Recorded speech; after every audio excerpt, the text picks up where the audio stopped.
And when was the next time you heard from her? When she said she wanted little Alex to come live in Seattle. By that time, she had already hired a lawyer in D.C. How much time had passed this time? Ben asked. Another 6 months had gone by. That's it?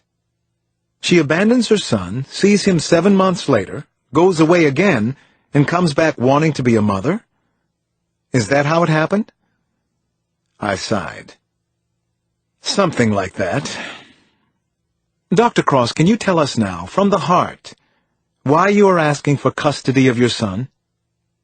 The words just poured out. I love him tremendously. I adore little Alex. I want him to grow up with his brother and sister and his grandmother, who raised me from the time I was 10. I think Janny and Damon are my track record. I've shown that whatever faults I have, I'm more than capable of raising happy, and if I may say so, pretty amazing kids. I looked over at Janny, Damon, and Nana. They smiled my way, but then Janny started to cry. I had to look back at Ben, or I thought I might lose it too. I noticed that even Judge Mayfield had looked over at the kids, and that she seemed concerned.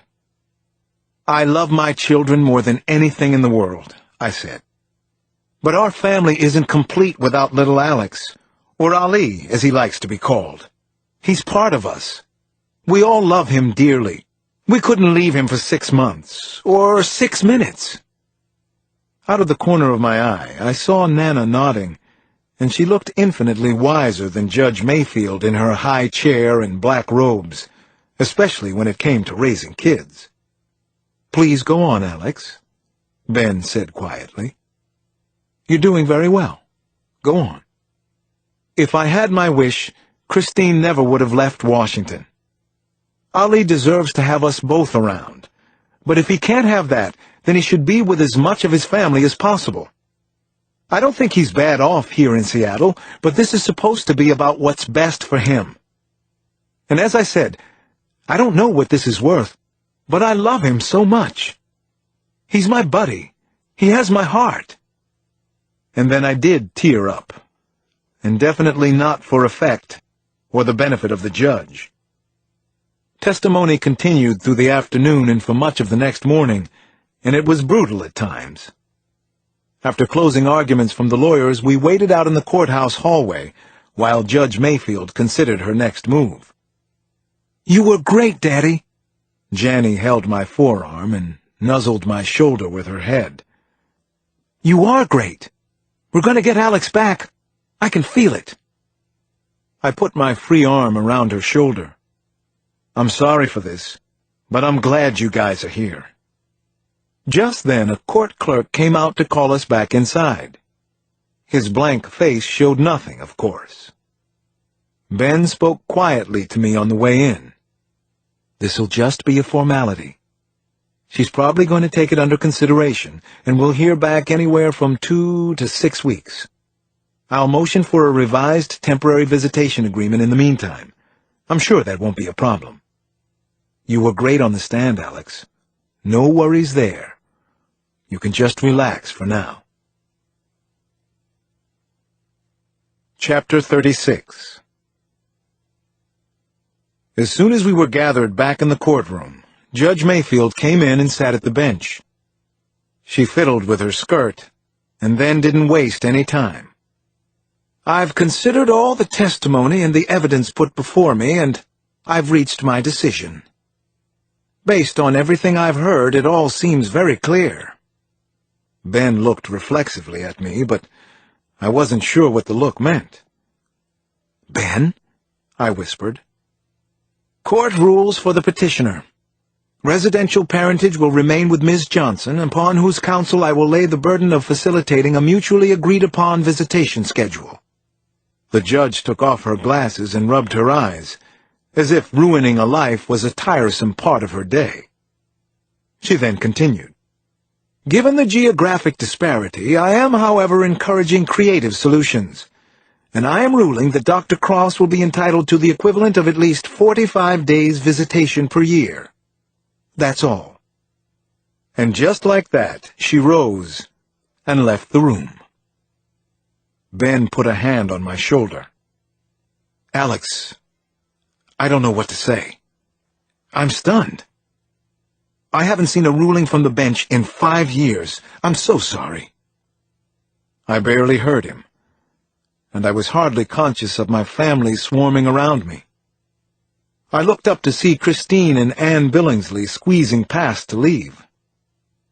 "What happened to you?" I asked, the words just coming.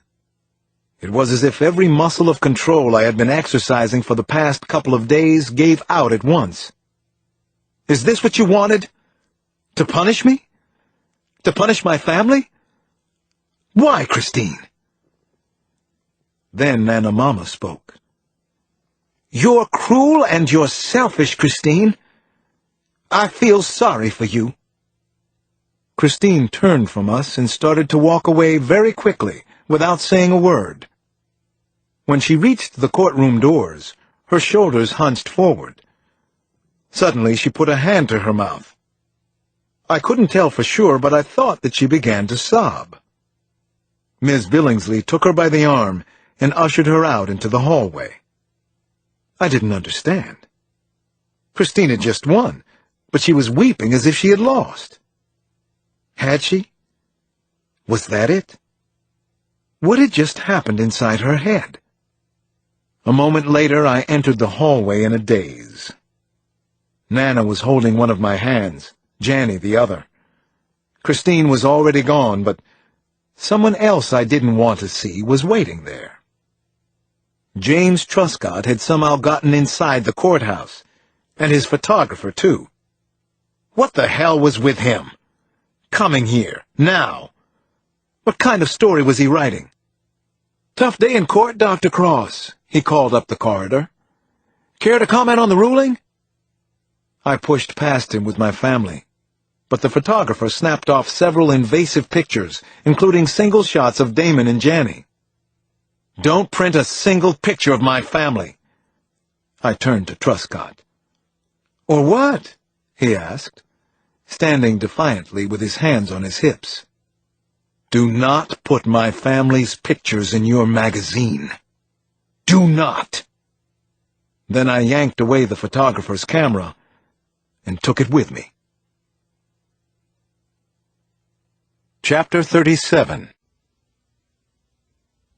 Late that same day, the storyteller was driving north on the 405, the San Diego freeway, which was moving okay at about 40 or so, and he was working over his hate list in his mind.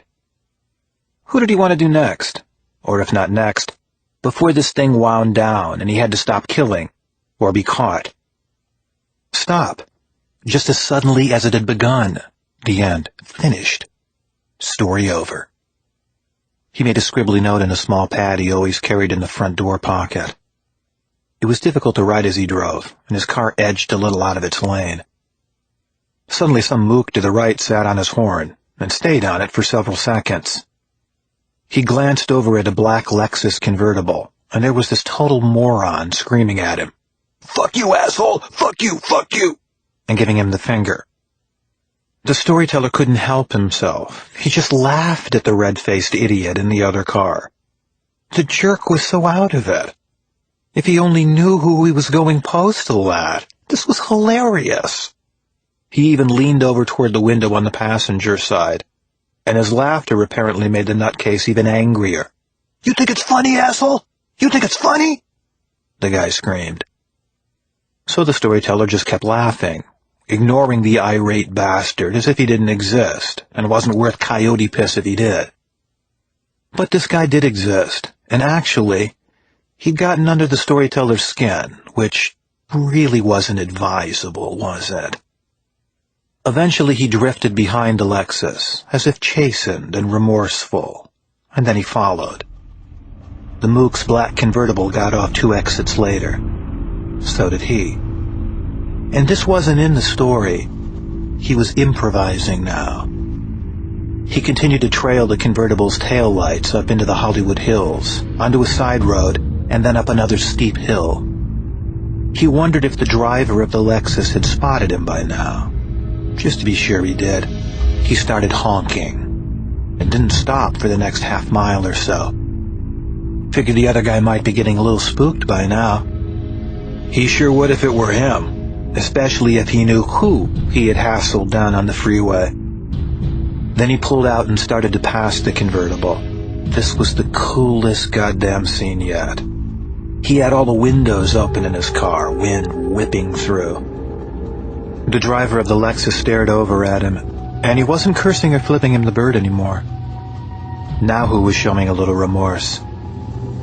The storyteller's right hand came up, aimed, and he fired 4 times into the other driver's face. And then he watched the convertible veer into the rocky wall on the side of the road, carom off, swerve back onto the road, then hit the rocks again.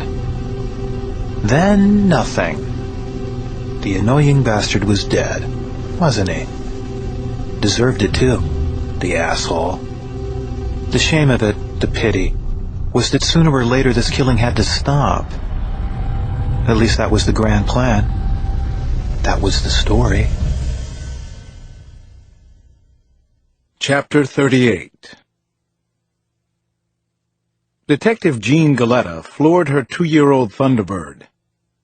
She had driven faster than this before, but never on L.A.'s city streets. The storefronts on Van Nuys blurred past her while her siren droned a steady rhythm overhead.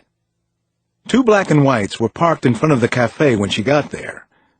An unruly crowd had already begun to clot the sidewalk across the street.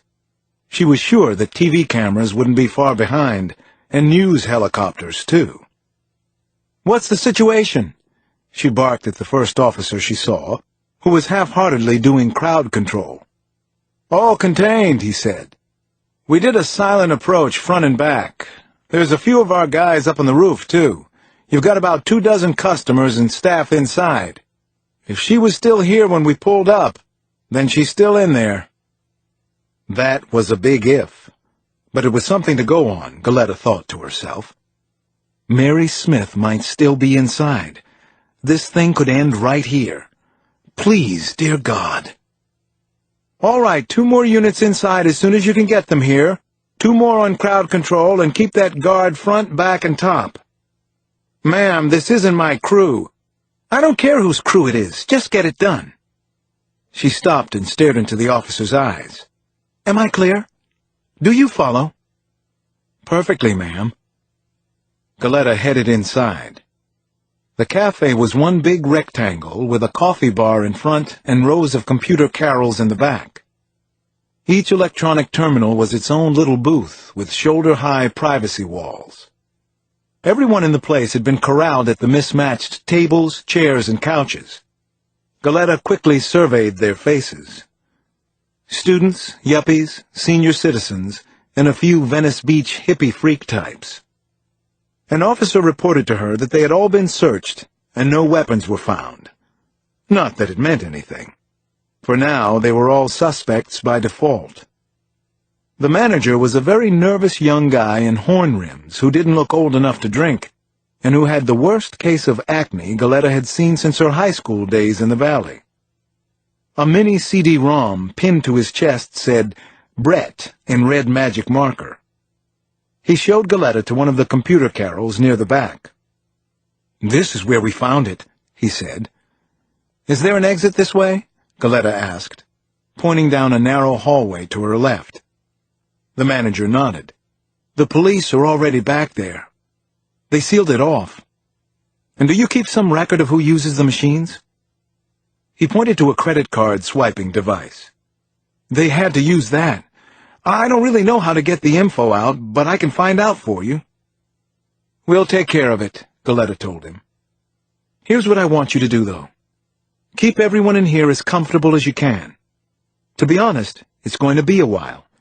And if anyone wants anything, make it a decaf." She gave him a wink and a grin that she didn't feel, but it seemed to calm the poor guy down some. "And ask Officer Hatfield over there to come see me."